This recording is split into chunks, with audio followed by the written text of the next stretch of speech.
We are Onyx Imaging. We are the highest rated and most reviewed printer service center in Oklahoma.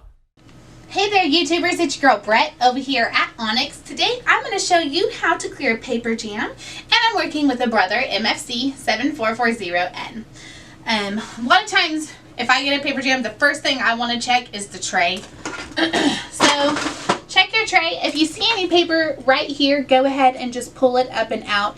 Anytime you're clearing a paper jam, you always want to pull slowly and gently, because if you yank real hard or pull real fast, it could tear off a piece of paper inside the printer or possibly damage a sensor and result causing more jams. If you can't get it out from there, then check under your drum. So pull your drum and toner out.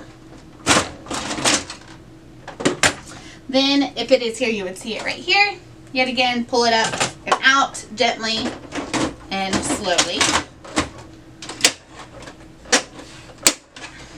Last but not least, I check the back. If it's here, it would be pretty easy to pull up and out. Just make sure to pull slow and gently, and then you should be good to go. If you're getting a lot of paper jams, it's probably time to put your printer in for service. If you're in need of any quotes or supplies, give your girl Brett a call and have a great day. We are Onyx Imaging. We are the highest rated and most reviewed printer service center in Oklahoma.